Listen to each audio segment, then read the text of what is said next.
Good morning. Yeah, hiya. Good afternoon and good evening. If anyone is watching elsewhere in the world, welcome to RickyVillaTV in association with Shelfside Spurs and Spurs Asian TV. Everybody who's watching, give it a like. If you haven't subscribed, then please subscribe to all the channels. We put out a fair bit of content, and it's always lovely to have you. So, Kev, how's sunny Island today? Sunny. Yeah. It's been really cold this morning. There was a really heavy frost overnight, but it's bracing now. It's sunny but cold. Yeah. It's fresh though, you know. I mean, at least it's not raining. That's the main thing. Yes. Yeah, you know. Yeah. It's always good. Yeah, it was absolutely pissing it down last night here, but no, we've got sun as well today, and it's as you say, it's quite brisk, but it's kind of nice.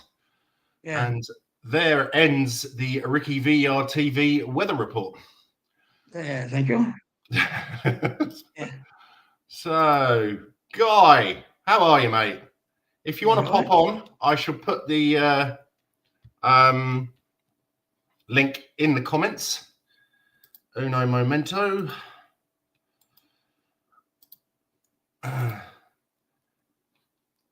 Here we go. Yep. So if you want to pop on and have a chat, then you're more than welcome, mate. So we shall go start off with on this day in Spurs history. Now this was something that I'm hankering back to a little bit. On this day in history, the 30th of November 2019, Tottenham Hotspur 3, Bournemouth 2. Starting lineup was Gaza in goal.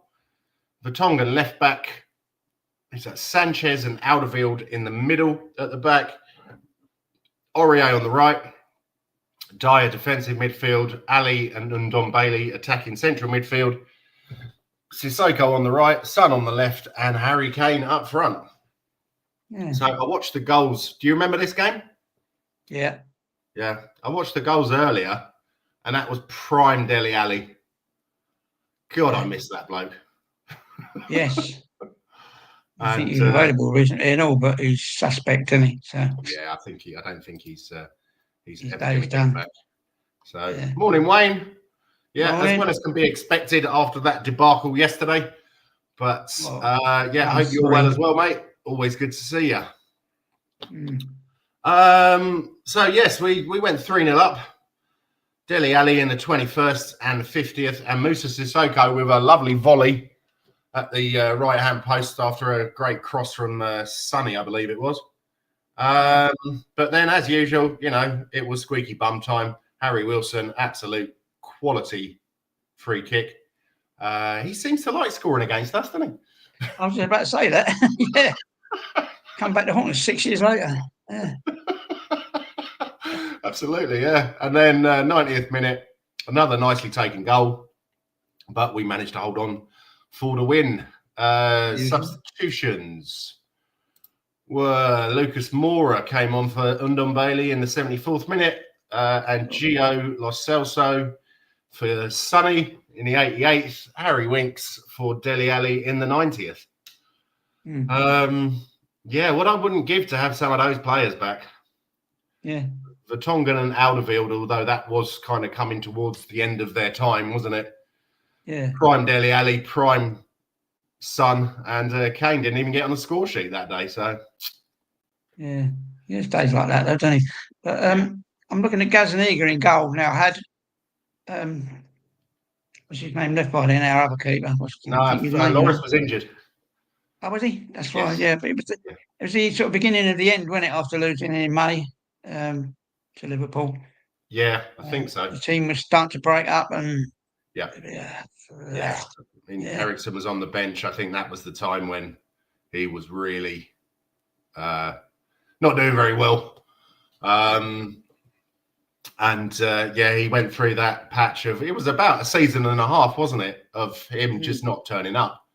And that was then time for him to leave. But obviously he went on and did all right at Bournemouth. And then Man United, I don't think he really pulled up many trees there. I've got an Irish Man United fan at work who we always have a good chin wag whenever he's in the office. And he said he thought it was a bit of a waste. He didn't think much of Eriksen when he came. And obviously Danny Rose, again, coming he's in towards the the end of section. his career. Yeah. So, yeah. Wayne says, Yeah. Toby and Jan were quality. Going to be a long time before we have a central defensive partnership that good again. I think that's very, very, very true. I think Romero is massively overhyped. And what's his name? VDV doesn't look particularly interested at the moment. No, I noticed that in the week. He's got the 1,000-yard stare. I said he's like, when Carl Walker turned out for us one day, and he was like looking in the distance all the time, and he was like thinking he's had different opinions or different views, and he's had an offer under the table or something like that. Yeah, he can't do nothing about it while he's in contract, but he's playing with a load of mugs at the moment, and he's having to do all the work and getting nothing for it. It's horrible. But he's been like that for the last couple of games. He's still putting it in. He's still doing a shift. But I'm afraid to say, we'll lose him because he don't want to be in a team that's doing that every week. Yeah. Kamikaze, Harry Carey. Yeah. Yeah. No, it's true. But although I did think that Danso had a good game yesterday. People were slagging him. Really? Okay. Yeah, a lot of slagging him off of him. Saying he's not centre half and all that kind of stuff. Some of the stuff I read this morning. I don't think he lost the ball that often, to be honest. I thought he played pretty well. I thought he did some decent long balls. I'm a bit, it's amazing that we kept putting crosses in, and you got two big fellas there, and nobody got on the end of the ball. Richie wasn't winning it. Mawani wasn't winning it. Mawani, he's a big lad, but I'm not sure how good. Again, same as Richie, not sure how good they are in the air. Yeah. We've obviously been. One thing I'll say, sorry, go on. Yeah, carry on. Okay. I was just going to say, Danso, I think we're doing it again. I say Danso's a bit muscle bound. I think because he's so strong, that's what restricts him. He's got to get mobile, but he's all right. He's got a bit of passion, but we've got to change that throwing nonsense. It's not always the answer. No, we're not Arsenal. We're not bloody Chelsea. Nothing like that. Let's play it on the ground. Let's get it in the box. Yeah, we'll work it back to the bloody goalkeeper as usual, whatever way we do it. So, So VDV looked pissed off and fed up for a while. I think the Chelsea game was the big one with him. Yeah, that's very possible. Don't blame him. Right, so welcome, Guy. How are you, mate? That'll be one of them. Well, I've changed officially. I've rebranded. Oh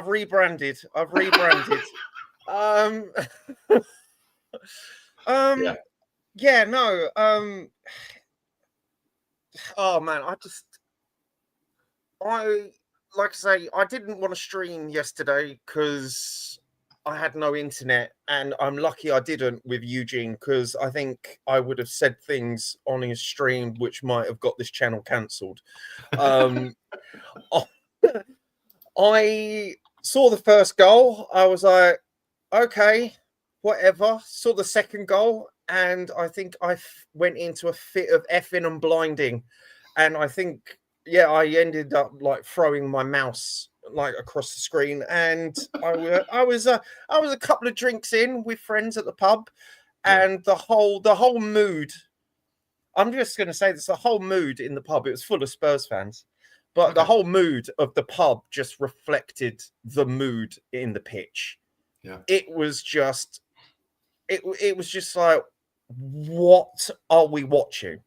Like, hopefully you guys are older than me. You've watched more football games than me.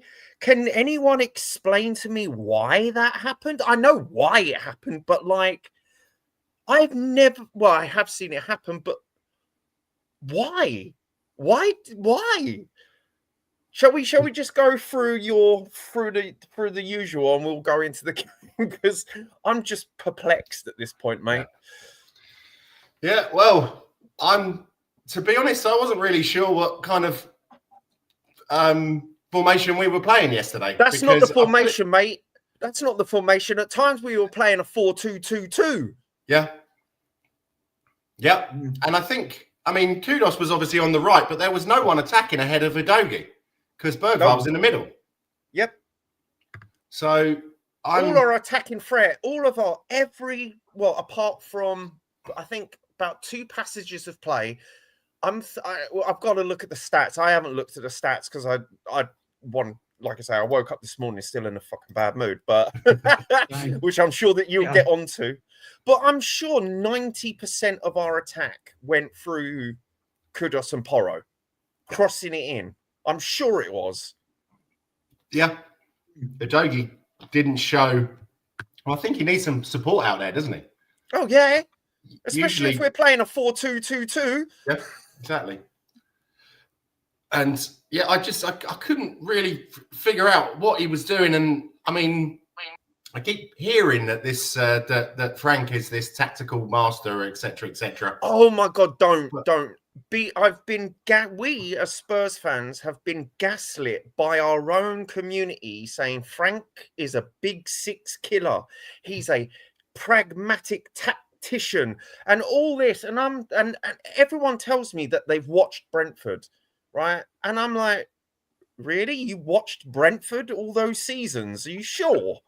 And he comes to Spurs, and obviously none of these things are true. And I looked into the stats against this whole big 6 killer thing. It's bollocks. It's absolute bollocks. It's just weird stuff made up to make people think they know what they're talking about. But go on, matey. Yeah, because I think it's he beat Man United a couple of times, didn't he? And then all of a sudden everybody's like, "Oh wow, look at this guy! God. Big whoop!"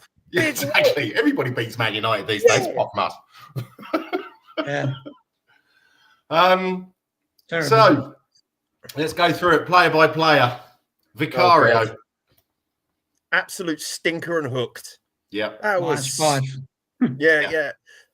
Someone asked me yesterday, I think it was while I was deep in, I think, my second bottle of I'll get it here. Here it is. My second bottle.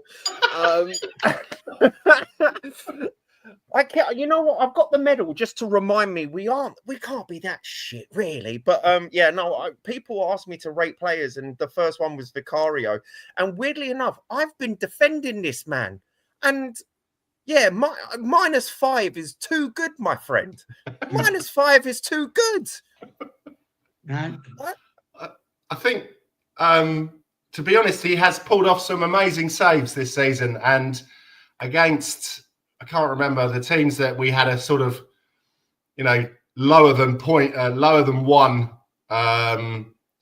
goals. I can't remember what you call it. G something or other. XG, that's the one. Oh yeah, that's. And stuff. it's I can't get on with that kind of stats. That doesn't. No. Yeah, I'm a little bit. Doesn't make any sense to me. He has made some really decent saves, but he also has had a stinker. And who was it? Someone was saying earlier that he reminds them of Gomez. Great shot stopper, but always has a brain fart in him. I just can't believe, why didn't he just kick it out of play? If he knew he was outside of his box, kick it out of play, leg it back to your line, let the defenders come back to protect your box as well from the throw-in. It disrupts play. Yeah. I just don't understand why he just didn't kick it out of play. Anyway, -5. No. We're dividing by 0 on this one, man. It cannot be done. It's game changer, no, because 2-0 up after 6 minutes, the game's over. Unless, the other team's really stupid. Yeah. But Wayne said Frank's been at the club long enough to know who his best players are, and what his best starting 11 is. That's very true. None also of this said, was Vicario that bad yesterday in the first half? Yeah. Yeah. And also, none of this narrative, let's give him time. We are well into the season now. We've only got a couple of games at home before Christmas, right? And then we're in the January transfer window. I'm not hearing this give him time BS. I'm not hearing it anymore. Sorry, I'm not. He had a pre-season. I went to the pre-season games, remember, Ricky? I was telling you. Yeah. And I went to the pre-season game. There is enough time for him to know his starting 11 by now. But go on, my friend. Yeah.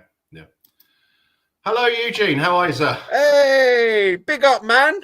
Aren't you glad we didn't stream? Aren't you glad we didn't stream, mate? Yeah, the truth, yeah. You can hear me clearly, guys? Yes, all good. All good, right? No, the truth, right? I don't know. I just didn't have the mood yesterday, you know? Even though, yeah, we just didn't. I knew something bad was going to happen, right? Because we're playing at Then, home. Yeah. No, yeah, one thing to play at home. No, because I was expecting him, right? Because when I saw that lineup, you remember that night when we did the PSG game, when I saw the lineup, I saw something different, right? It excited me to go and actually do a watch along. Yeah. And when I saw the lineup come out, I was going, why is he tinkering again? Why isn't he playing the same, you know? I mean, apart from Romero, why is he changing the players again? They should let them go out and get used to the system and all that. But I don't know, guys, whether we're cursed at home. I think because after we sacked Levy's put some, I told you, right, about a month ago, we've been losing at home like that. There's something really not right there, unless we've been actually being controlled by the Southeast Asian bookies, right? Because that's the deal, right? We give you the Europa League, right? And then you have to do this at home, you know? And the worst part is, right, ever since Levy has left, we've been losing. Not even winning. I know, you know, at the title we've been losing, right? Drawing with Wolves ain't nothing, right? So it could be Levy's curse that's left behind. And if he's done that, right, that means he really been lying to us about he loves the club. You know what I'm saying? He doesn't love the club. I can still hear you. I can still hear you.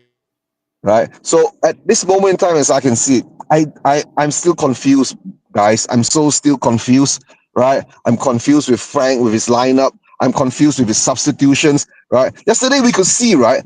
I was not happy when he didn't make the subs at the halftime, but I was watching the game, I know, in bed, right, lying down and watching it, but I wasn't doing watch along. I saw us building up momentum, pressuring Fulham, and getting that first goal going in by Kudus, right?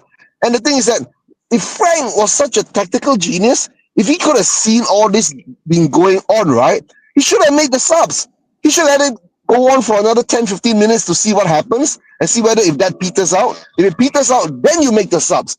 You don't make the subs and break that momentum. So I don't want to say Frank out and all that, but the thing is that he's showing so much incompetence now. And bro, he has taken even a shorter time to call out the fans.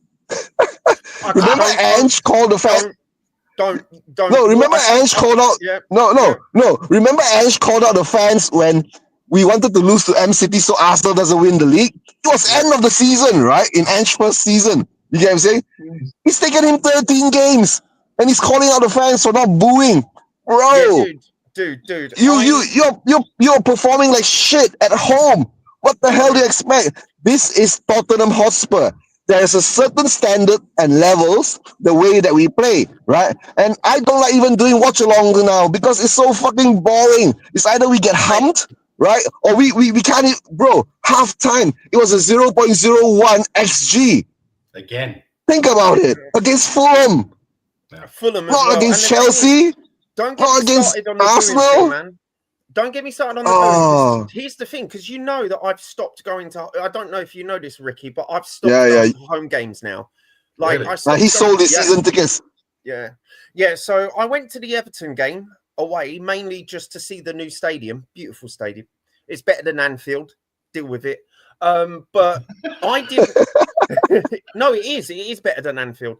Anyway, so we know a Spurs fan called is it Nicky Collins? Nicky Collins? Is it Collins or something? Oh, Nick Collison. Yeah, Nick Collison. Barry. Jens favorite. Jens favorite guy. He went to the game. He was asking, "Oh, you going to the game?" And I picked up an injury playing 5-0s. I was going to go for a drink or some food with him. I was like, "I'm not going to the game because I'm a curse. Every time I go to the home stadium, we lose." So I was like, "No, I'm not going this time, just to make sure it's not me." Barry's like, the atmosphere in the stadium is toxic, man. I'm like, yes, I know. I've been this season. I've been to what, 5? Was it 4 or 5 games? I can't remember. It might be 4. 4. Yeah, it's 4 games. Yeah. You missed, I think, one of the 4 Yeah, games. I missed the only one we won at. Yeah, but with Burnley the game. Van Ben screamer. But yeah, so I thought it was me because we get a bit superstitious and a bit silly. I was like, cool. So I was like, no, it's Fulham. It's Fulham. It's Fulham. We can beat Fulham. They're crap. They haven't won a game away all season. What happens? They come here 3 points lane, mate. You could hear the stadium boos from the TV. Yeah, Eugene, you weren't here when I was talking about the pub, mate. The pub was toxic. People were walking out the pub. They were walking out the pub. We were like, no, we're not doing this. We're going home. What's the point?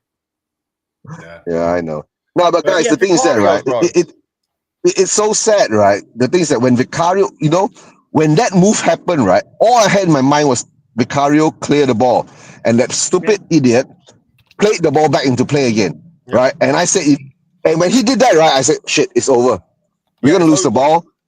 It's over. And he didn't even sprint back to the goalpost. He just jogged back. The defenders didn't come back either. The defenders just watched it all unfold. God, no, bro, no, mates, listen to me, right? I think Frank has lost the dressing room. Number one, all right. When the club sacked Ange, right? I think a lot of players weren't happy. You get what I'm saying? Number one, because he's the manager that brought the trophy, the glory, and everybody felt that with him. Yes, because no matter what happened, because a lot of people keep arguing about 17th place and blah, blah, blah. But by January, right, we already knew we couldn't get relegated. And nobody wants to accept that. He put all his eggs into the basket to win the trophy, right? What would it matter if we were 12, 13, 15, right? Or 10th, right? It wouldn't matter in the league. We didn't win the trophy. Yeah. Yes, but everybody doesn't give him that respect. But the problem is now, right? He had a bunch of shit players, and he still won us a trophy. And the problem is that now all the Frank sexuals, right, or whatever, all those who can't take criticisms because of Frank, right, are getting overboard. But the problem is that they can't see it. Frank, I think, right, has, how would you say it? I don't think he's handling this too well. Because number one, I think he's underestimating the job. He thought he could come in and this would be simple, right? But he didn't understand, right? If fans could have hounded out Jose Mourinho, Conte, right, and now Ange after winning a trophy, imagine if you come into the club, right? How are you going to build this club? You must think about that. But the problem now is that I think he has lost the plot. Number one, he's really lost the plot because number one, Ange took away the Spursy tag by winning us a trophy, right? He is re-implementing the Spursy tag onto us, right? By being shit.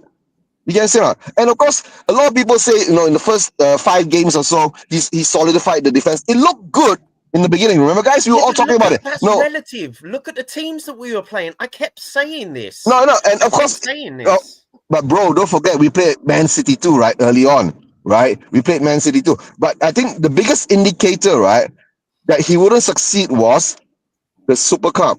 We were up 2-0, bro, against a fucked up PSG team that got no cohesion, or just came back from their siesta, right? Most probably they're still half drunk or half high from World Champions Cup as well, weren't they? Yeah, no, they weren't World Champions. Chelsea beat them.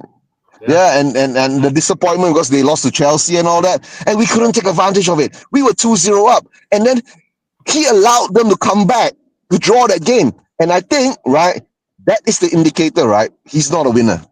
If he had won us that cup, right, that would have brought in a confidence to the players and the squad, right? That, okay, he is the manager. Bro, I tell you, if Ange was up 2-0 against PSG, he would have lost that game. Because he would have experience to know how to win the trophy. Yeah, I'm saying I mean, Ange isn't there now, but it is what it is. But we are stuck with Frank, right? I'm not Frank out. I've been Ange, don't care. I've always blamed the owners and all that. And to tell the truth, right, at the moment, right, I don't blame Frank too, because to tell the truth, we've collected shit for the past 25 years, right? And we've not replaced the players that we should have replaced, right? And now, to tell the truth, if you want to say, right, the tools that have been given to Frank is not 100%, but it can't be at this level. No, it can't be, fam. You know what I'm saying? It can't be at this level. I can't understand. I don't understand. You know, every time I do a watch along, I keep saying I'm confused. I'm confused with the lineup. I'm confused with the subs, right? And I was saying this, right? Yeah, He just you're threw confused with the subs everything he threw everything. He threw everything in. without I've any noticed logic. this. Yeah, I've noticed this. His use of substitutions, because I'm looking at it now, because I'm having a look at the subs, because it's always past the 60 minute. It's always past the 60 minute, and he just throws everything but the kitchen sink at it. But the worst part is, right, before, I mean, when he was with us in the beginning, preseason, and even before he signed, he was supported to be a tactician, the professor, you know, he knows how to coach the players, he'll get the best out of the players. Bro, have you seen Poro, right? When he was with Ange, right, his crosses were pinpoint, bro. That's right? True, yeah. What has happened to Poro? I see Poro crossing balls, right? All over the place. It's so, I don't understand what's going on now, right? And he's got the only way he attacks, right, is through the wings and the balls in. The wings and the balls in. He's got no attacking style of cutting into the middle, right? Passing through the middle and shoot. And our players don't shoot enough. I don't understand why. Maybe that's PTSD of Ange because we're so used to the tap-ins, right? And maybe we don't have Brenda there. That's why Brenda isn't there to tap in the goals anymore. You know, that's the sad part, right? To tell the truth, we got one more game coming up, right? That's on Tuesday night for you guys, right? If I'm not mistaken. Newcastle, Tuesday after. Yeah, we're gonna lose we got Newcastle coming up. We're gonna lose that. Yeah, we're gonna lose that. And Newcastle is on good form now, and we're away at St. James Park. I don't know, bro. And to tell the truth, the knives are out for him. I already told you, right, Guy? I told you, right, Guy? In the stadium, if you don't perform to the standards of the home fans, right, you're gonna get pushed out really quick, right? Right. Remember when we lost 3-0 to Manchester United at home, right? When the whole fans were singing to Nuno, "You don't know what you're doing," right? Remember what happened after that? There. You were singing it too. He was a dickhead. I hated Nuno. I still don't like Nuno's style of play. And the thing is with Nuno, at least there is a style of play. With this, we don't even have a style of play. Our style of play is give the ball to Kudos, inshallah. It's just insane. Bro, just to get a few of the comments in. Yeah, go for it. Swifty, nice to see you, mate. How are you? Big up, Swifty. Under the south stand before he went as bad luck. Oh, is that what that smell is? Daniel 90 coming Spurs says, "Get this Brentford mug out of our club." I'm glad that you said Brentford mug and not Danish mug, otherwise you would have been out of it. Mark says, "Big up." He said, "I told you it's a dead cat. Big it up." Daniel 90 coming Spurs. He'll be gone after the Newcastle game. Swifty with the cats. And Wayne Bonner, it's not just some of the fans turning on him. Some of the players clearly had enough. Yeah, that's true. Go on to the Newcastle game. I think he's lost the dressing room. Yeah, I thought this would probably be the lineup for the Newcastle game. Yeah, if I can't see what was on the screen. We've got Kudos in goal, Muani, VDV, and Poro at the back. Oh, okay. Sorry. Oh my god. But guys, before I go, right, I'm just gonna say this, right? The Newcastle game, to tell the truth, right, we were bullied off the park in the Carabao Cup. Yeah. And if I don't to tell the truth, right, I don't even know what to say anymore because we can't even figure out what kind of tactics he's gonna play. I think the best way not to lose, right, what Frank has got to do, right, put on all 11 players standing across the goalpost. That's all. Sit there and just block the goal. You know what I'm saying?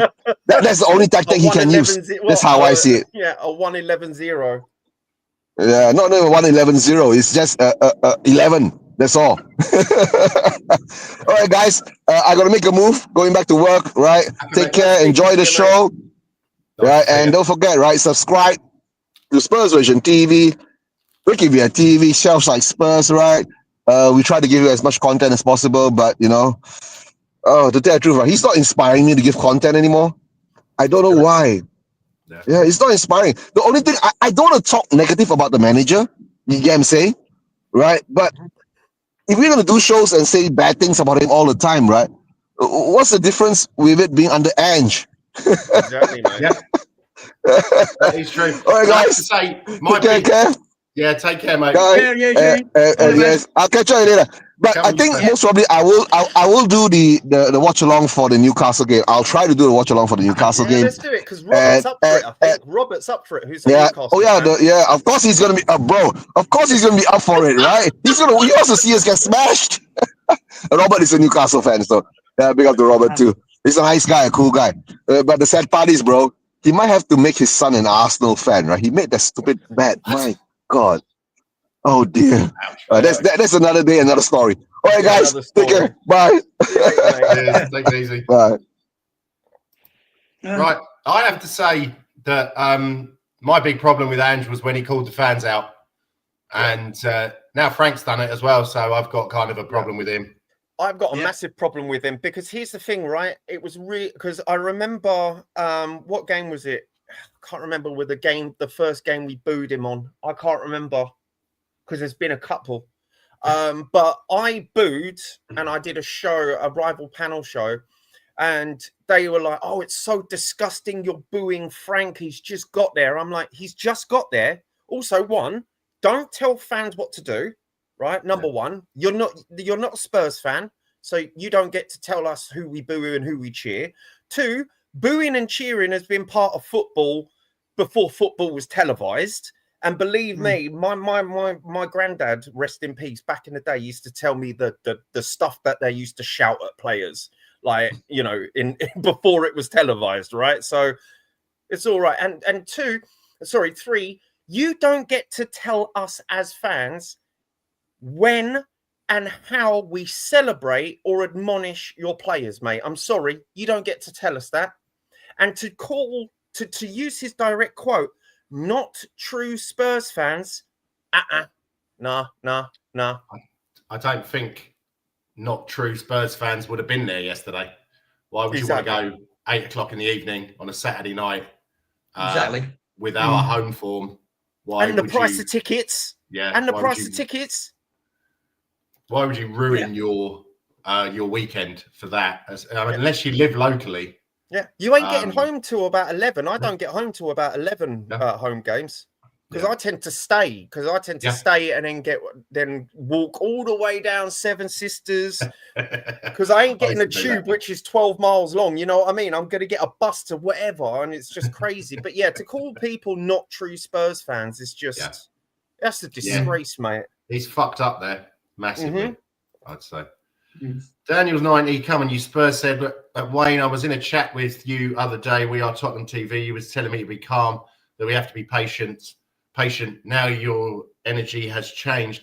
Well, people are allowed to change their opinions. And it's when we're being served up. I mean, I thought that PSG was a little bit positive. Yeah, we actually had a go. It was a confusing game, wasn't it? It was a confusing game because it was like, okay, we performed well. Did you see how well we kept that triangle defensive formation? Yeah. You could really see it in the yellow shirts. It was really good. That yellow kit is cursed.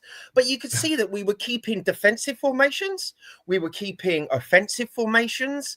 Okay, our passing wasn't great, but for some reason with Spurs, we can't pass a ball without it being intercepted. I don't know what our problem is, but our weight of pass is just non-existent. It's terrible. I've got a better weight of pass, and I play futsal.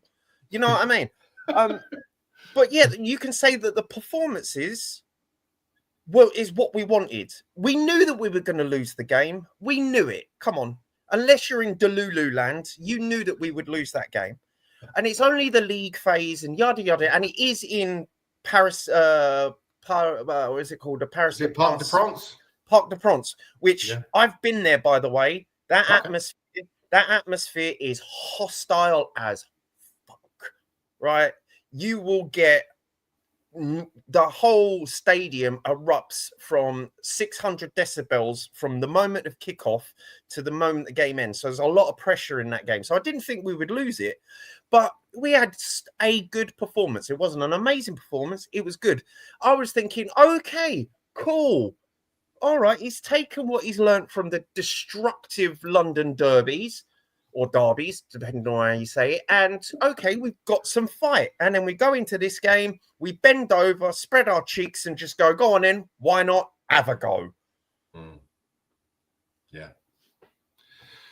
Yeah. Anyway, Wayne says, my bad for that at Daniel90 coming you Spurs. It was the language I didn't like. My issue with what we're being served is this, the disconnect within the team between defence, attack, and communication. Daniel says, all I'm saying, don't ever question my opinion. And Wayne says, opinions are there to be questioned. But again, it was the language. Yeah, I think that opinions are there to be questioned. But yeah, it's we're not, you know, me and Kev, when we're off camera, we're always arguing and swearing at each other. So, you know. We're Spurs fans, bro. We're Spurs fans. We're Spurs fans. It is what it is, isn't it? Yeah. So with this Newcastle Spurs, what do we think? Are we going to get shafted again? Go on, Kev, you go. Do you think that he's going to change it again, go 3 at the back or 7 up top? Or I haven't really got a clue, because I don't know what he's going to do next, because he's half responding to the press and everything else. He's not being his own man. He's just trying different things for the fun of it, I think. I'm looking at a very similar scenario to 1965, 66, 1975, 76, 77 now. We could go down either this year or next year, the way we're carrying on. Yeah, because really, it's laughable. It is totally laughable. The tactics are in and out. We've got some great players, and we did in them days. Hodder had only just started out, so he wasn't really involved in it. He was only when we went down, he came into the team. But there's some good players there, but there's some dead on their feet players, and there were also some young. It was mostly English players and a few Scots and Irish in them days. It wasn't internationals.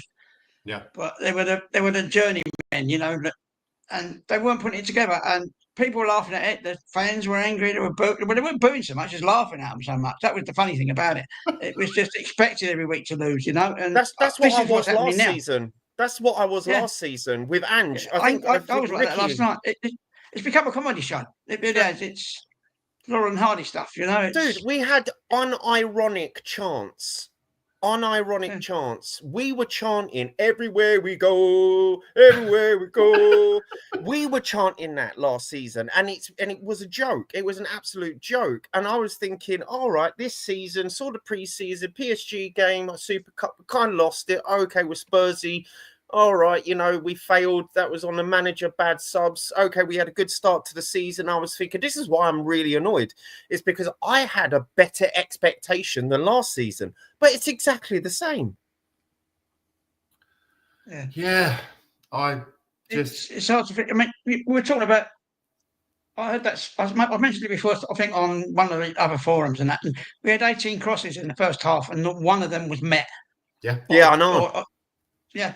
18. That's horrendous. This is a thing that I am a little bit confused about. Again, I watched Denmark as well, and we played against Scotland, and the amount of times you put a high cross in against Scotland, they're going to eat that up. And it's like, yesterday, out of I think we had 10 corners, was it? They only played 1 short. Yeah.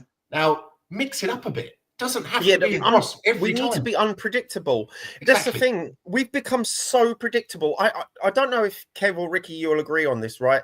I have come up with the perfect formula of how to beat Spurs, right? It's really easy to beat us, right? Aggressively press us so we make a mistake. Just aggressively press us so we make a mistake, right? Yeah. Yeah. Defend the crosses so the goalkeeper has to punch the ball out, right? Zone out the right flank, and that's it. That's all you've got. That's all you have to do to beat us. That's it. High aggressive press, capitalize on the mistakes, defend our set pieces, and mark out kudos. Done. Yeah. And that's what Newcastle did last time, by the way. And then because we lack so much physicality in this team, even though we've got people like Danzo, I know Kudos is quite a physical player. I love the way he heads the ball. I don't know if you noticed this, Kev or Ricky, but when he heads the ball, he reminds me of like Barkley's era headers, where he jumps in, turns his back, and he pushes his back to the player to bump him out the way. Love that style. But you've got Xavi gets bullied off the ball. Udogie bullied off the ball. Bergvall, he's got some tricks, but he gets bullied off the ball. Sarr bullied off the ball. Newcastle just need to bully us off the ball, mate. That's all they need to do. Well, I was listening to what was his name? Sean Butler and Savvy yesterday on Savvy's show really? as well as Sean Butler. Yes. And they were giving Gray fucking pelters. I didn't think he played that bad.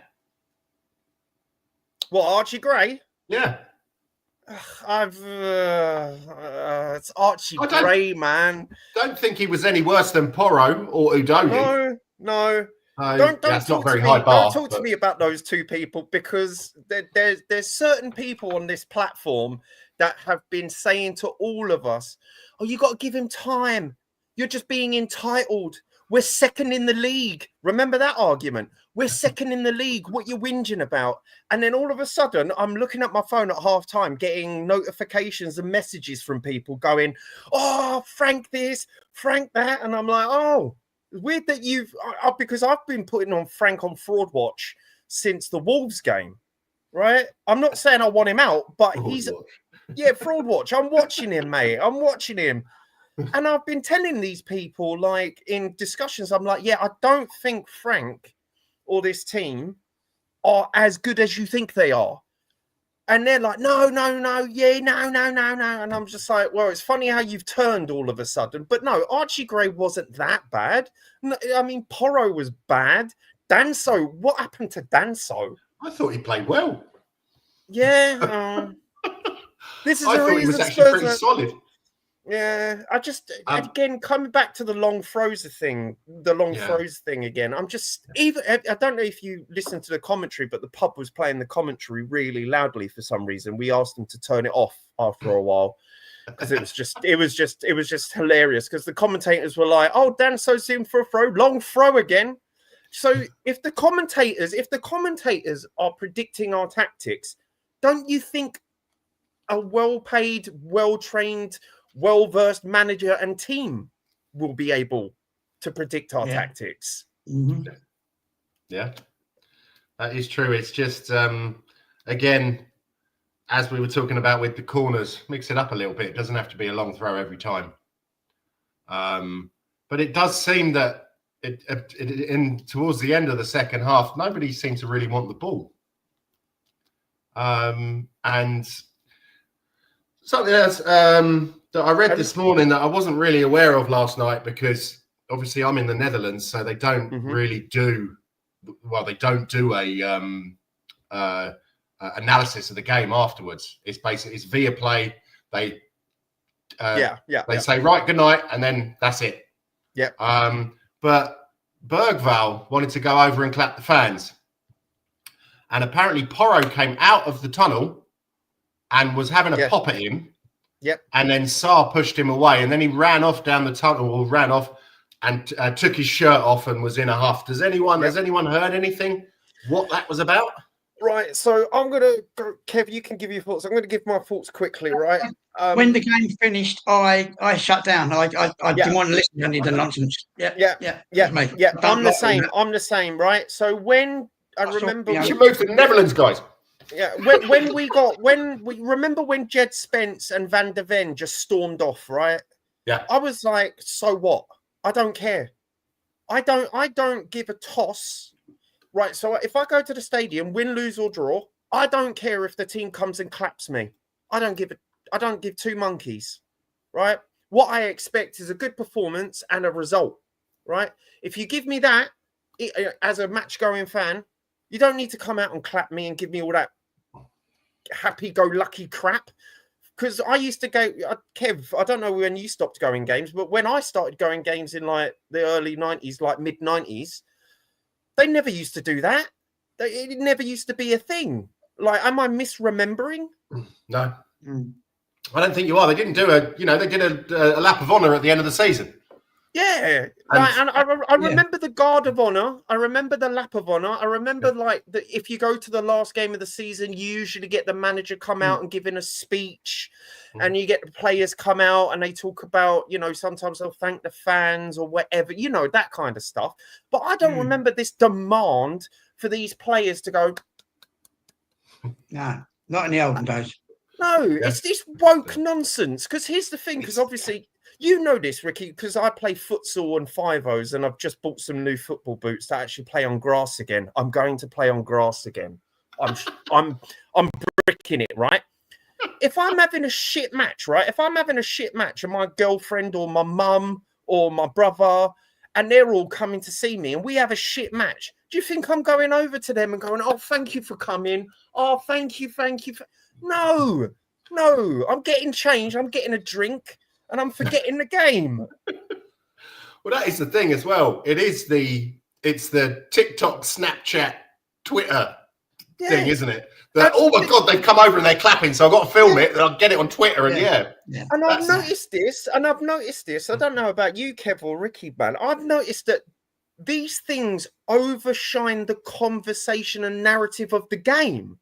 Yeah. Like, why are we talking about? I don't care. Like, we can talk about Frank calling some Spurs fans not true Spurs fans. Yeah, you're a wanker for saying that. Sorry, you just are. You have your opinion. I've got mine.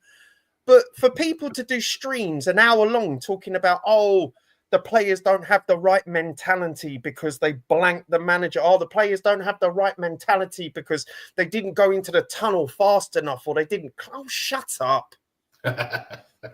Now, what I'm more worried about, though, is I like never know. You never know, Wayne. You never know. What I'm more worried about is the falling out of teammates.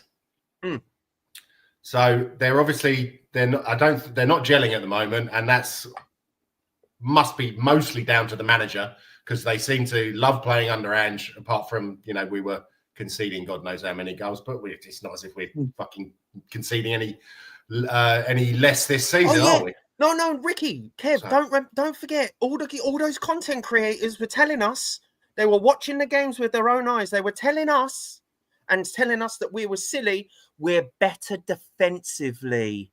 Remember that? But we're better defensively. No, we're not. Rubbish.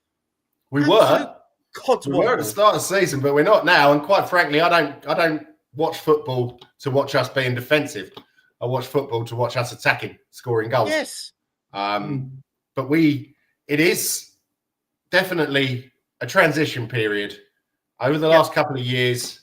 Kane gone, Sonny gone. Yeah. Not just on the pitch and off as well. Yes, off the pitch as well.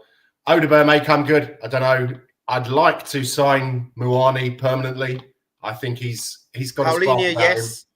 Paulinho, yes. We need him. Paulinho, yeah. Although Paulinho hasn't looked so great over the last few games. I'm not sure if it's because Frank doesn't know what his fucking best team is or keeps changing the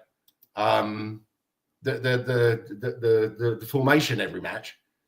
And that's a bit worrying, but I'd like to now talk about the Brentford game.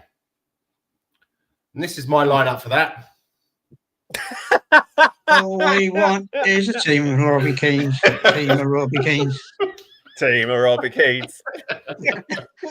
Yeah, might work. Oh, I'd love that. That would be brilliant. Oh my God. Isn't it depressing, guys? And you guys have been Spurs fans longer than I have. Isn't it just depressing seeing our attacking line considering what we had in the past? Yeah.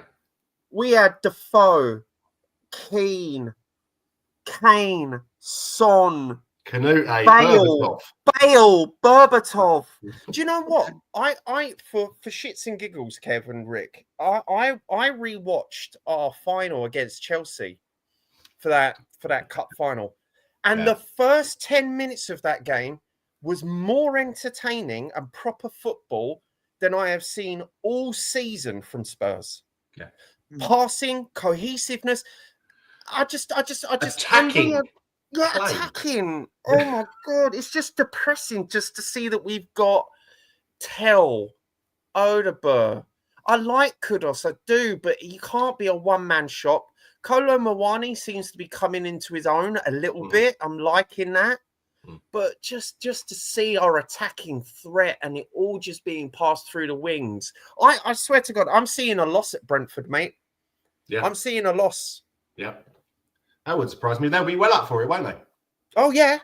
Yeah. They've got a brand new manager who's never managed before going against his old boss. You know they're going to give us a fight. Then you know it is. And Keith Andrews has definitely got the finest head of hair in the Premier League. I reckon 0 points for the next 2 games, to be honest. I can't see where the next win is coming from. I really can't. It just doesn't seem... They're not playing for the manager. And even if they are playing for the manager, they don't understand the tactics. He's stood there with his little notebook writing things down. It's like, I don't really want you to be doing that. I want you to be directing the team to play some decent football, learn how to fucking defend, learn how to attack. Yeah. It is. And also the thing that bothers me the most, about this season is this double pivot, right? This double pivot, which for me, for some reason, cannot progress the ball forward. Yeah. They can't. I've heard all of these Spurs fans tell me about Bentancur. He does pass the ball forward. Look at his passing forward. I'm like, yeah, but how many of them are accurate? Yeah, that's very true. This is the problem. Accurate passing forward. I don't see any of it. And that, to me, just perplexes me. I've never seen us just played, well, apart from some Ange games where he just went, look, just give the ball to Sonny and let's go, you know? But yeah, I just don't see this midfield double pivot just progressing the ball forward. And if we can't, that's why PSG beat us. PSG, I think I think I've said it in many streams. PSG win games in the midfield. That's their whole team is set up for that, right? They don't have a traditional number 9 setup, right? They don't. They win games in the midfield. Manchester United lose games in the midfield because their midfield's dire. It's terrible, right? Yeah. It's fucking horrible. And So we are losing. Yeah, we are losing games, not just in the midfield, but also in the attack. Van der Ven, bless his cottons, right? Why is he becoming our best player? Why is our defender becoming our best player? I know we had Ledley King, but he's a legend. Yeah. But that game could have been 4-0, 3-0, 5-0 against Fulham if it weren't for Van der Ven. That poor guy, man. The whole defensive line is on his shoulders. He's pulling out worldy clearances, worldy tackles. When he did that tackle against that Fulham striker, I was like, I've seen that before from Ledley King. Yes, I've seen that before from Robin. Yeah. Yeah. Yes. Yeah. You know. Yeah. But yeah, I don't see us getting any points. I can't see where the points are coming from unless something drastically changes, and these players get a spark up their arse. I really don't. And the thing is, I say Tottenham's players, most of them are 5s and 6s. There's a couple of 7s and 8s. 8s on a very good day. But that means the manager must be capable of managing this team to win games. I don't see where the points are coming from with this performance. I just don't. Do you think that obviously we're not doing it quite as aggressively as we did when Arneson was sporting director, but buying young players and obviously producing the youth, do you think that is going to pay dividends in the long run, or do you think it will just be a case of, oh, well, he hasn't done it now, we'll sell him? Yeah. Are you talking about... Sorry, Kev, you go first. I'm going to mute myself. Someone's carry on. So you go, Kev. Right.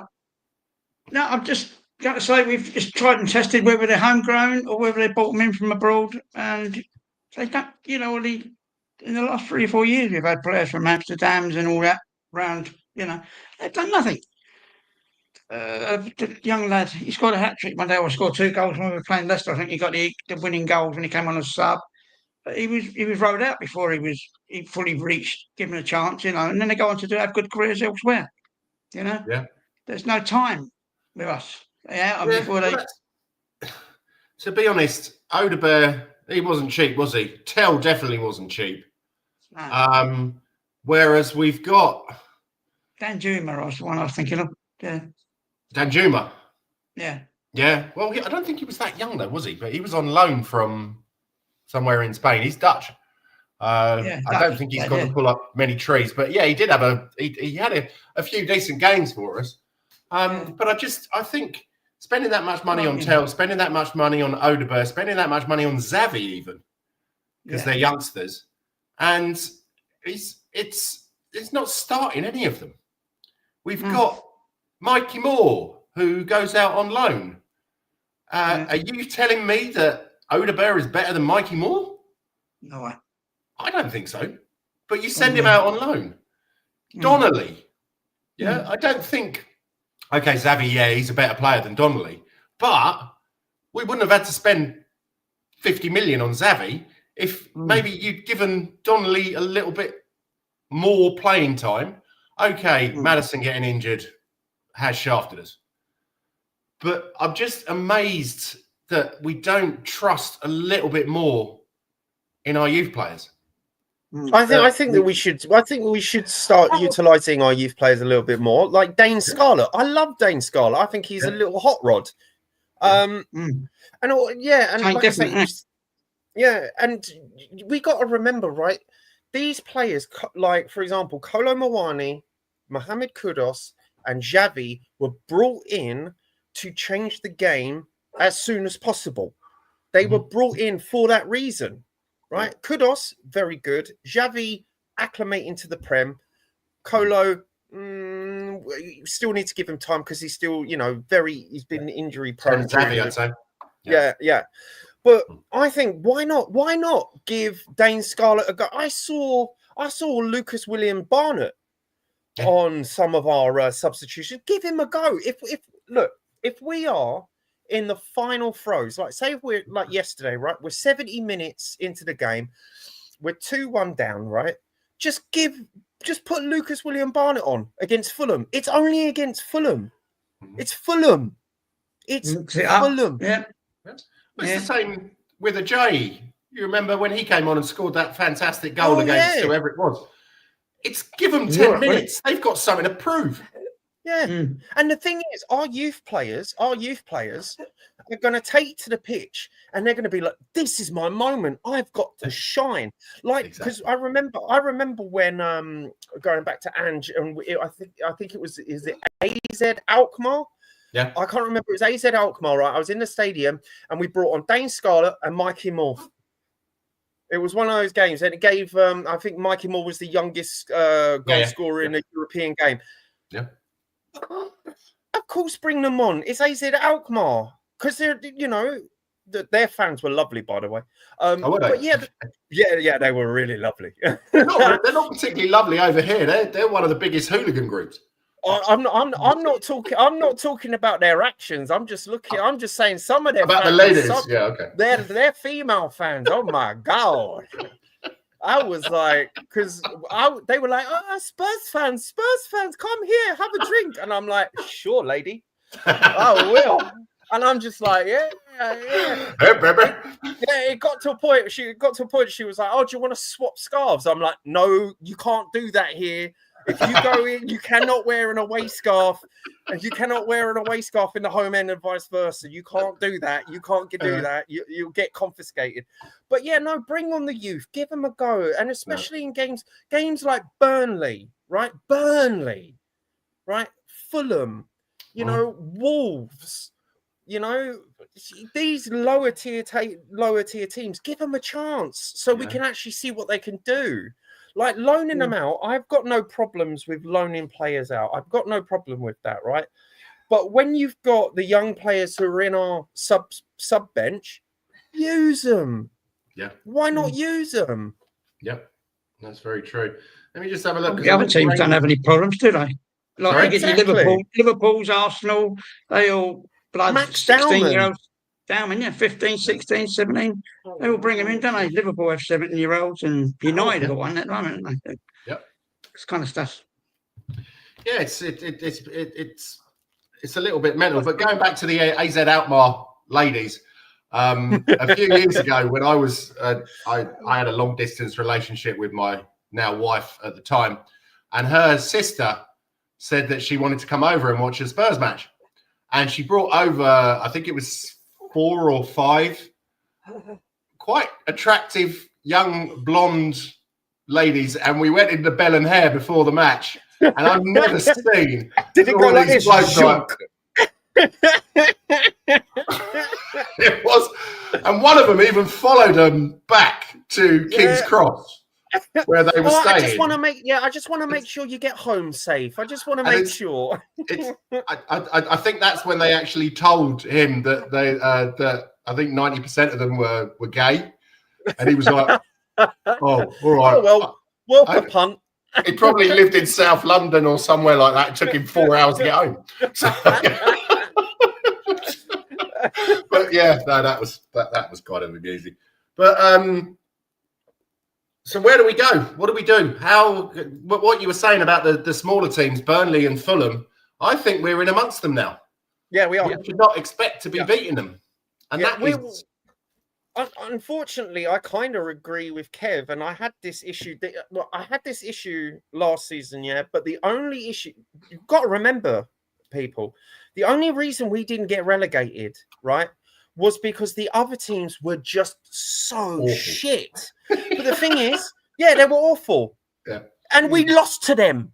But look at Sunderland, Look at Sunderland. Look at Sunderland, right? Look at Sunderland. They're taking this Premier League seriously. They replaced their manager and all of their squad pretty much, right? Yeah. They're taking this seriously. I don't think Sunderland are going down. Leeds, as much as they're not great, they are taking this seriously. They are taking this seriously. They don't want to go back to the Championship again. Burnley. I've never respected Burnley. Sorry, I saw your run. Like parachute payments, don't they? Yeah, I for me, Burnley are one of those teams where they like the parachute payments, and I don't respect Burnley because I do watch other leagues because I'm a Charlton fan as well. Yeah. I watch them, and Burnley, they don't play to win. Most of their games last season were 0-0 draws. Like, it was just, I don't respect them. But if our trajectory is going for that lower tier, how low we can go, I don't know. Because there's that famous quote, it can't be that bad, can it? Yeah. It can. Too good to go down. Yeah. No, I don't believe in that. Yeah. And absolutely. Looking at our home form, if we predict, we cannot win a game at home in the Premier League. If we can't win a game at home in the Premier League, you might as well just halve all of our points. What's the point? No. Yeah. I checked this morning because I heard something last night, and in the calendar year from January the 1st to today, or last night, we played 26 games, January to May. We won 4. And we've won 5 out of 13 this year. So that's 9 games we've won out of 39 games this season. 9 out of this year, you mean? Yeah. That is so bad. That is so bad. Yeah. Do you know what my mum says? She hates football, right? My mum hates football, right? I'm beginning to hate football. And even she, I was talking to her last night after the game because I was out of it, and she gave me a call. She was like, "Did the game go?" Because she don't like football, but how mums are. They just, they just want to talk. Want to make sure you're okay. Yeah. And she was just like, you know what? Is the manager not training these people well? I thought it was bad last year, and I'm like, mate, you and every Spurs fan are saying the same. Like, what is going on? Like, and I know that we've got more than one game a week, but we were sold on this. We were, again, another narrative we were sold on about Thomas Frank. He develops players. What player has developed? What player has developed? Yeah, that's true. This is interesting from I want to drink from your wide eye 2635. Welcome, mate. How are you? I think I saw you a couple of weeks ago. Good to see you. It reminds me of Nuno, just here for a quick paycheck and a speedy exit. Frank doesn't even look like he's trying to improve things. I'd see. Here's the thing. I don't know about that because let's remember. Yeah, he came from Brentford, which, no offense, I always forget is a London club. I always forget. I used to go there. Oh, bloody hell! But yeah, no, I've never met. There's 2 London fans that I've never met. I've met more Millwall, Charlton, all them. I've never met a Fulham or a Brentford fan in the wild. Like, actually, not online, but actually going down the street. In London, I see Brighton fans. I see Wolves fans in London. But yeah, you know what I mean? He came from Brentford, which, let's face it, no eyes were on. No one were looking at Brentford week for week in the press, unless they scored like 5-0 against Man United or whatever. Oh, Brentford shot. He had a cushy job there. He could have stayed there for another 10 years and won fuck all and just kept him in the Prem, and everyone would have been happy. I don't think he's here for a quick paycheck. I do think he wants to step up his game. But the thing is, I don't, at this stage, and he might prove us all wrong. Oh, I'm very highly fucking doubtful of that. But he might prove us wrong. I think he's come here to try it, but I think he's out of his fucking depth. I really do think he's out of his depth. Because the newspapers are, because like it or loathe it, rivals, we are a top 6 team in all the metrics that make us a top 6 team, right? Or big 6 or whatever you want to call us. We are part of the big 6. We will have eyes on us constantly. Rivals will be on us, as they always are, as we are on them, right? You don't have Brentford fans online chatting crap about anyone because they're bloody Brentford. You know what I mean? Get back to your little place in London somewhere. But I think feeling, mate. South feeling. Yeah, well, I know more about Fulham, but I go there for the restaurants only. And also, their stadium is quite nice because it's on the river. It's quite romantic. If you've ever got a girl, freezing though in the winter. Oh yeah, it's right in the Thames. Wind that comes off the Thames. Oh god, that's cold. Dude, I was in Liverpool for the Everton game. We were all wrapped up, freezing cold, but we had a lovely meal, nice restaurant, lovely area. Go into the nice stadium, look at the river. It's kind of romantic to take a girl to a football match. Take them to Fulham, not the London Stadium. All right, that's not a good chance. Don't take her to the London Stadium. All right. That screams McDonald's. That screams don't take them to West Brom either. Yeah. But you know what I mean? I do think he wants to step up and elevate his managerial game. Whether he can do that or not, I'm not convinced. We tried the big boys, haven't we? Conte, Marino, and all them. And they bit the dust as well. Exactly. Yeah. And he's got to realise that fans will turn on him like on a dime. They'll turn on him like a dime. It only takes even one more match. now. He's bit. Yeah, and he's bitten at the fans. And the problem is, we're going to bite back, right? So remember, I know this is a bit funny, right? So remember Tommy Tukes, right? So I also go to England matches because I want to get, because I get my caps up because I like to go to the Euros and I'm one of these people that likes international football and doesn't think the international break is boring. I like it, right? So Tommy Tukes came out about the fans, giving you don't give enough atmosphere.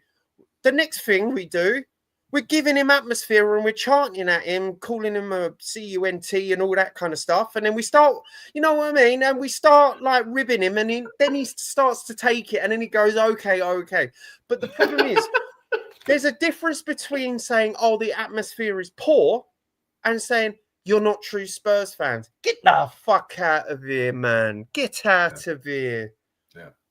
Because if he loses the fans, here's the thing: if you lose the fans and you ain't winning and you ain't putting in good performances, and we've seen all three, we saw all three of that Fulham game. You're on limited time, mate. Yeah, you're on limited time. Mm-hmm. Yeah. So I want to drink from the wide eye. Says I'm standing in the dressing room looking at Frank. He's not convincing me to play for him.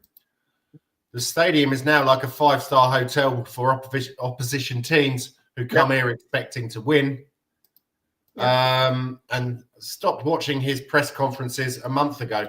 I have to say, it's never been my thing to watch the press conferences. No, I don't either. It's just someone sent it to me. Someone sent it to me. They were like, dude, do you know what your manager's talking about you? Because I'm a Bowie fan. You know this, because for those who don't know, I keep calling it a box, but it's not. It's just a block box. Block 135, right? It's behind the manager and it's behind the players. Why? Okay. Because if I'm cheering and they do well, I want them to hear it. If we're doing well, bro, I used to say some horrible things to Ange, man, during those matches. I'm not gonna lie. But so it was you, is it? Okay. Yeah. Was it you that he was trying to have a go at? Bloody hell. People kept accusing me of that, and I was like, no, it wasn't me. It wasn't me. It was like, that's something you totally do, right? And I was like, yeah, it is. I'll be like this. While the manager looks at the crowd, I'll be like, come on. But yeah, the thing is, and that's another thing, the narrative people kept saying. Remember when Thomas Frank came in, it was, oh, he's so good with the media. I don't care if he's good with the media, but that's gonna change very quickly if we don't win games. Yeah, no, that is true. And to be honest, Ange was pretty awful with the media, wasn't he? I just think Ange had an ego the size of Tasmania.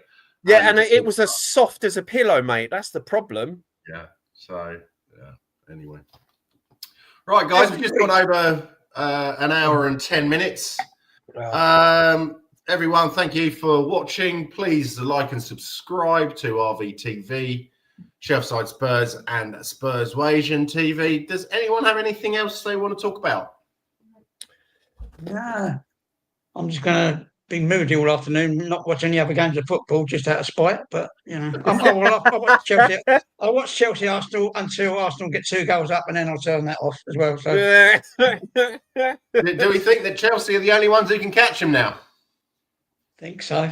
No. I don't know. This is the thing. I do other panel shows, and you know what Arsenal fans are like. They win one game, they're thinking they're winning the league. They beat Bayern, and they think they're the best in Europe, even though they haven't even lifted a trophy. I honestly, and remember, we've seen Arsenal bottle an 8-point lead, right? We've seen teams bottle it before. Yeah, you know. I personally think that the league is still wide open. I'm not putting my eggs in any basket. I think there's a lot to play for, but when it comes to us, I'm seeing a downward trajectory. I'm honestly seeing a downward trajectory.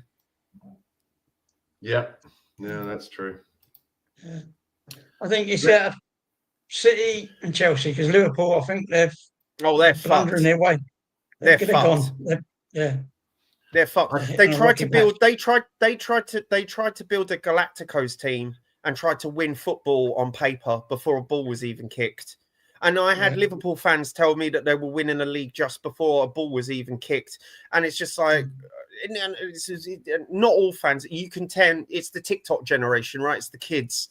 Like, yeah, we're winning a league. We've signed XYZ FMFP. And I'm like, yeah, but a ball hasn't been kicked yet, mate. What are you talking about? So, and football's a humbler. Football is a humbler. Right, I honestly thought after the first run of games, I'm going to put my hand up. I thought Aston Villa easy, Wolves easy, Bournemouth easy. No, they weren't. They were terrible games. So football is a humbler. I think the league is still open. I think Arsenal fans do have a good team. You know, it's to say it, they are a good team. I still don't respect them, but they've got it's all their teams to lose, isn't it? You know what I mean? No. Yeah. This is an interesting one. I'd love Klopp to come here and actually improve players and then hopefully see him get back. No, he'll never come here, bro. I can't see that. That's never going to happen. I think he's had enough. Anything. For love, anyway, more money. Breaking news. Doesn't need money.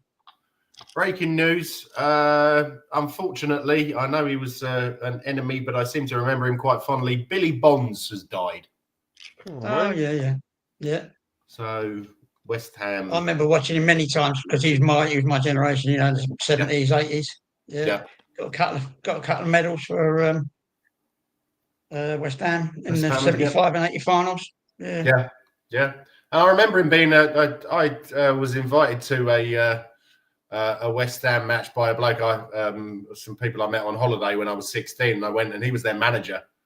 And Jesus Christ, that Upton Park, fucking hell. Oh yeah, no. Oh, by the way, I've got a personal beef because I've got a scar on my eyebrow here from where a West Ham fan threw a bottle at me. So nice. going. I've got personal beef with West Ham, but I remember Upton Park being a fucking scary place. It was a scary place. I went there one season with a couple of blokes, and to say that most of us couldn't fight our way out of a paper bag was a bit of a. So I worked with a lady who was working in a pub down by Upton Park, and she said, we're the only pub in the area that actually lets away fans in. I said, okay, well, I'll pop down and see you. The Union, I think it was called. Yes. We've all been there. We're the only 3 Spurs fans in there. Yeah. And West Ham hate us, by the way. Yeah, absolutely. They hate us. Everyone hates us, but West Ham just hates us. I walked up to her and I said, you're right, Shaz, are you going to give us 3 points today? And it was like someone had flicked the needle off the fucking record. And everyone just turned and looked at us, and I thought, we got a pint, walked out into the garden, stood with our backs to a fence and thinking, while the strains of "We Hate Tottenham," and I was just like, I don't think I've ever drunk a pint so quickly. Yeah. Been there, mate. Been there, mate. And we lost 1-0. Yeah. Well, it's completely different now. Like West Ham, I think it's a sad story about West Ham because they have completely lost their soul. They've completely lost their soul. You go to, I don't go to the London Stadium anymore. I went a couple times, and people remember when Spurs fans were like kicking off about our international Korean fans. Oh, they're only here for Sonny. There are no West Ham fans in the West Ham Stadium. It's just tourists. They go to they come to London. They go to Stratford. They do their shopping in Westfield to get their they go and get their shopping in Westfield. Their Hugo Boss, their cheap TK Maxx Hugo Boss. Yeah. They get their cheeky Nando's because that's a British thing. Oh, the chicken Nando's. Get the chicken Nando's, and then they go see a footy game for 50 quid because they're just like. Well, you can't see the pit from where you're sat. And you don't. It's no membership. You can just buy them off Ticketmaster. That whole chant, you've sold your soul for that shithole. It just breaks my heart because they really have. Upton Park was a scary place to go. Like everyone knew if you're going Upton Park, you keep your colours under your jumper. You get to the stadium, you take your jumper off, and you just keep your head down. Make sure no one sees you. If we lose, just scuttle away. If we win, scuttle away. You know what I mean? Yeah, no. If you lose, then you're quite safe. But if you win, anyway. Yeah, they're as bad as Millwall fans. They're as bad as Millwall fans, mate. Yeah, it was I'd say worse.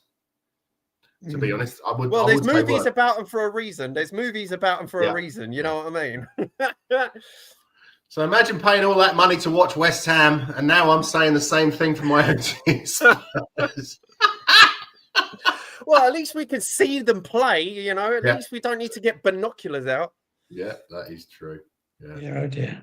Okay, then, guys, I'm going to wrap it up. I'd like to say thank you very much to Wayne Bonner. Yeah, big up, chap.